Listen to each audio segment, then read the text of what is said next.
রাত 12টা। ফোনের স্ক্রিনে ভেসে উঠল এক অজানা নাম্বার। কল ধরতেই শুনলেন পরিচিত এক কণ্ঠ, আপনার বস। কলটা যে তিনি জরুরি কারণেই করেছেন তা বুঝতে অসুবিধা হলো না যখন তিনি বললেন এই মুহূর্তে কোম্পানির অ্যাকাউন্ট থেকে 10 লাখ টাকা ট্রান্সফার করতে হবে, দেরি করলে বড় ক্ষতি হয়ে যাবে। আপনি দ্বিধা না করে টাকা পাঠিয়ে দিলেন। পরদিন অফিসে গিয়ে জানতে পারলেন বস তো গতকাল রাতে কোনো কলই করেননি। তাহলে টাকাটা কাকে পাঠালেন? আর আপনার মতো বিচক্ষণ মানুষ কিভাবেই বা এই ফাঁদে পা দিলেন?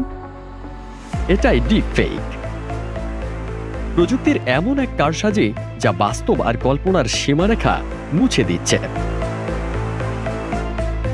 ডিপ ফেক কোনো সাধারণ এডিটিং টুল নয়, এটি এমন এক প্রযুক্তি যা ভিডিও, অডিও বা ছবিকে এতটাই নিখুঁতভাবে পরিবর্তন করতে পারে যে আসল আর নকলের ফারাক করা কঠিন হয়ে যায়।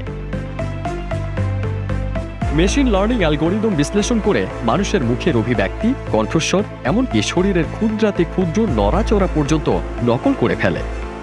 প্রক্রিয়াটা অনেকটা দ্বৈত লড়াইয়ের মতো।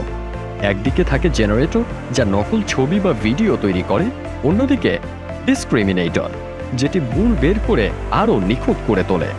প্রতিবার ভুল ধরা পড়লেই প্রযুক্তি আরও উন্নত হয়, আরও বিশ্বাসযোগ্য হয়ে ওঠে। আর অডিও, মাত্র কয়েক সেকেন্ডের কণ্ঠ নমুনা পেলেই এআই নতুন করে কথাবার্তা সাজিয়ে দিতে পারে। এই প্রযুক্তির ভয়ঙ্কর দিকও কম নয়। আজকাল রাজনৈতিক অস্থিরতা তৈরি করতে বিশ্ব নেতাদের ভুয়া ভাষণ বানানো হচ্ছে। বড় কোম্পানিগুলোর সিইওদের কণ্ঠ নকল করে কোটি কোটি টাকা হাতিয়ে নিচ্ছে প্রতারকরা। সবচেয়ে ভয়ঙ্কর দিক হলো ইন্টারনেটে ছড়িয়ে পড়া ডিপ ফেক ভিডিওর 96%ই পর্নোগ্রাফি, যেখানে মূলত নারীদের টার্গেট করা হয়। ব্যক্তিগত প্রতিশোধ বা ব্ল্যাকমেইলের জন্য এই প্রযুক্তি ব্যবহার করা হচ্ছে। প্রশ্ন হলো, এতদিন যা চোখে দেখেই বিশ্বাস করতাম সেটি যদি মিথ্যা হয়, ভবিষ্যতে সত্য বলে আদৌ কিছু থাকবে তো, নাকি সত্যকেও প্রযুক্তি দিয়ে গড়ে তুলতে হবে?